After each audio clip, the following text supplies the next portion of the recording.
You are listening to How to Get Over Your Ex, episode number 231, when your ex was everything you wanted.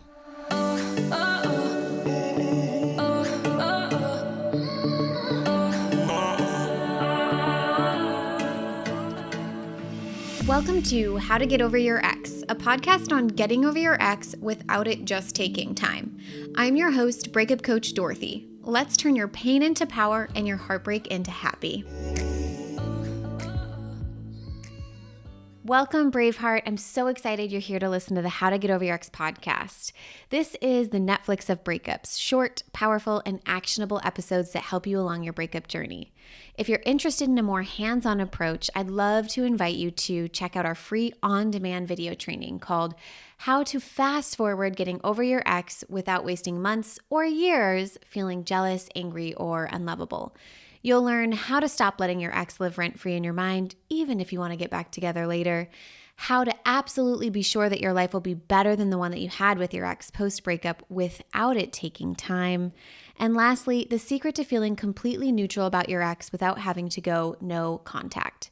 Grab it for free at breakupcoachdorothy.com. Let's begin the episode. Hello, beautiful Bravehearts. I am so happy to be here with you today.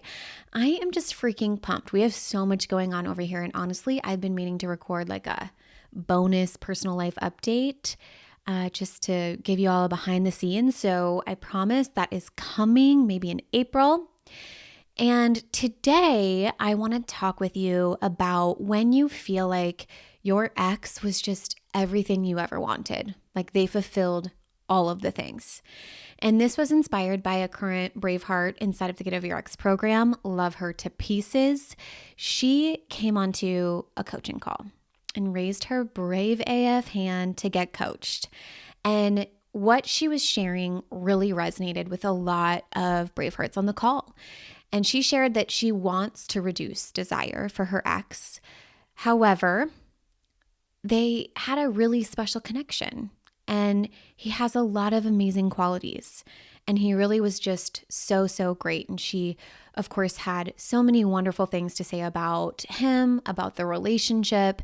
And she found that when she was trying to reduce desire, it felt almost like fraudulent. She didn't say that word. That's a word I'm like making up. But it felt misaligned. It felt like she was lying to herself. And I know a lot of you can really relate to her on that. When you've dated this person, there was absolutely something amazing about this person. Otherwise, you wouldn't have dated them in the first place, right? All of that can be true, while at the same time, we need to look at the whole picture, not just the first couple weeks of the relationship or months or years. Now, long story short, she really kept mentioning that he was everything on her list. He was really everything that she wanted. And I just kind of point blank asked her, how long is your list? How many qualities are actually on your list? And she tells me, well, it's just in my head. And that, my friends, is the first mistake. If your list is only in your head and you keep saying, my ex was everything I wanted, you are doing yourself a huge disservice. One of the best ways to work at getting over your ex, especially when you're thinking they were everything that you actually wanted, is looking at the data. Data versus drama that your mind is feeding you. This is so important. Data versus drama. If you have zero data, aka numbers, and your brain is saying, they were everything I wanted, that is drama. Just straight up drama, my friends. And here's the thing. I gave her an example kind of outside of breakups to help her see this. I remember when I was working on money and learning how to make more of it, learning how to have it, learning how to feel abundant and in overflow and secure with money. And one of the optional stories, aka the drama my mind would feed me, was I'm not going to be able to pay the bills this month.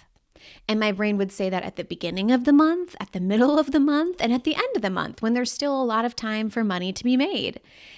And when you looked at all the actual facts, the data of the situation, I did, in fact, when you looked at the numbers, have enough money to pay the bare minimum of all of my bills.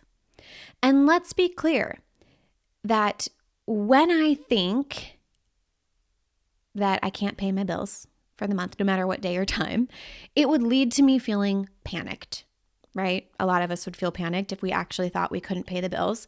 And then I'd show up that way, which was mainly like lots of things going on in my head, nothing happening in the real world.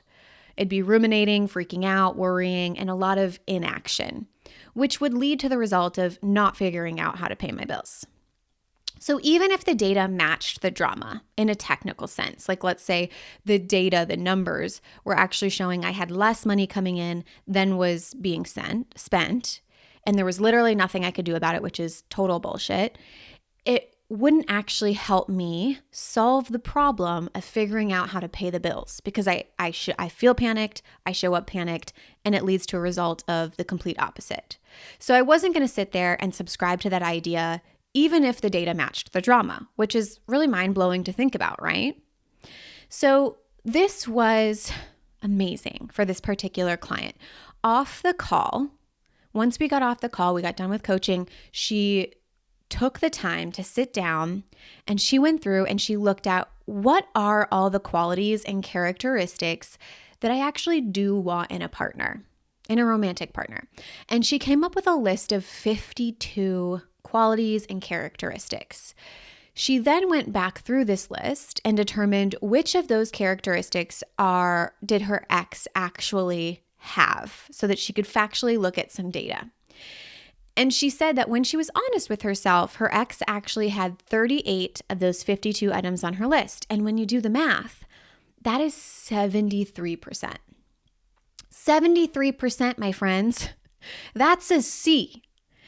And what she mentioned was she was so used to D's and F's.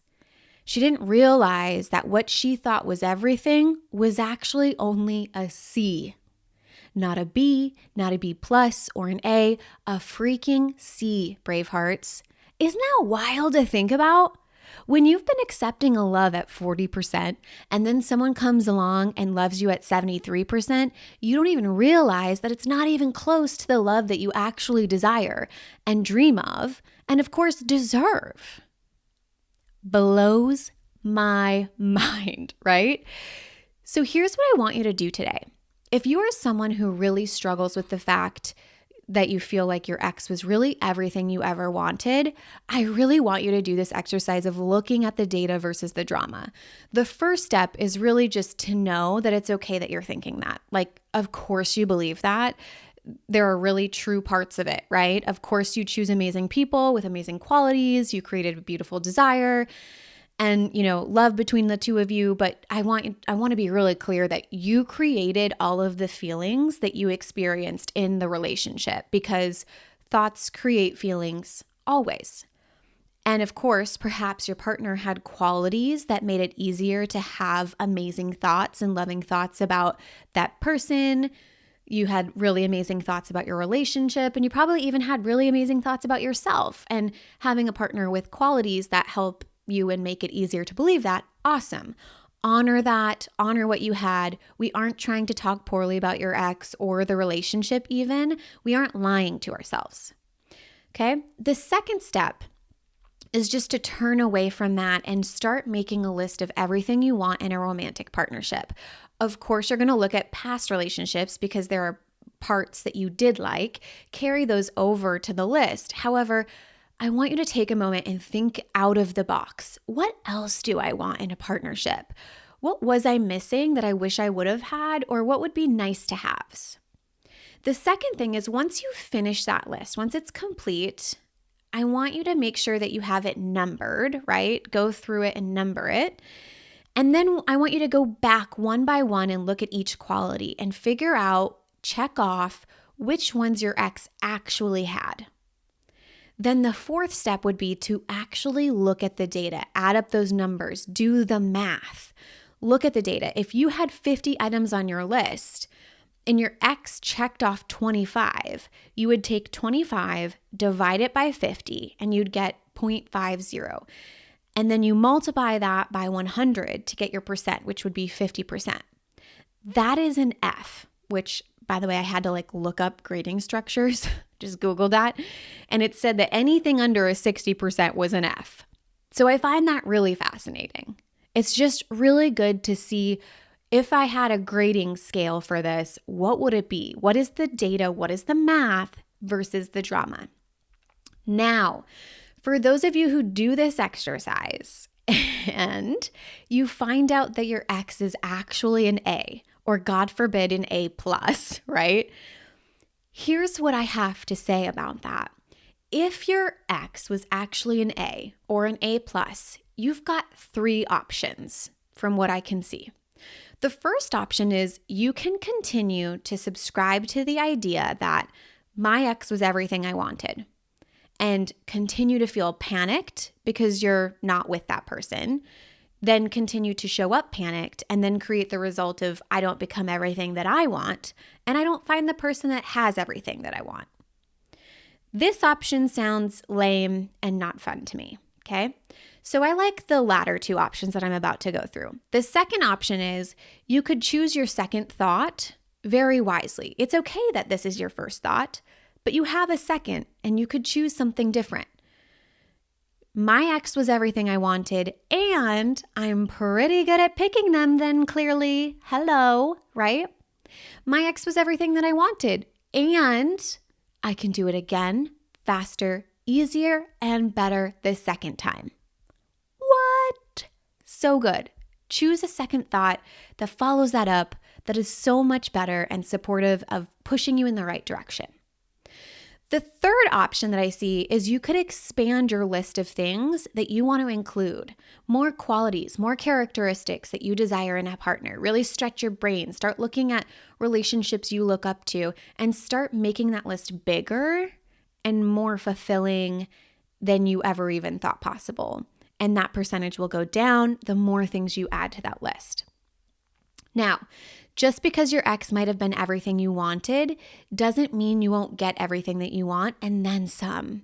That is the main overall lesson that I want you to see and hear today is it's okay if you had an amazing, beautiful relationship with that person. Honor that, love that, cherish yourself for being able to create that. It wasn't your ex who created it, it was you. And that doesn't mean that you can't do it again. And I know some of you are like, well, it took me 32 years to find this person. Again, the second time we do something, typically not only is it better, but it also happens quicker. I had this happen all the time with my data reviews that I would do for the company that I worked for a long time ago. I would lose a file and I lost my entire data review. And I would then have to create it in a short amount of time in comparison to the time that I had to create the original. But always the second one was so much better and it happened so much faster. So my brave heart, I hope you try today's exercise out. It shifted so much for my client. One week she was really going through it, and then over the weekend she did this exercise and it just changed the game for her. I'm so, so proud of her. I love you all so much. I hope you have an amazing week, and I will talk to you next time. If you're loving the How to Get Over Your Ex podcast and you'd like to learn how to fast forward getting over your ex without spending months or years feeling angry, jealous, or unlovable, I would love to personally invite you to participate in our free on-demand video training where we share 3 mind-blowing moments that will forever change your experience with your breakup or divorce. Come check it out at breakupcoachdorothy.com.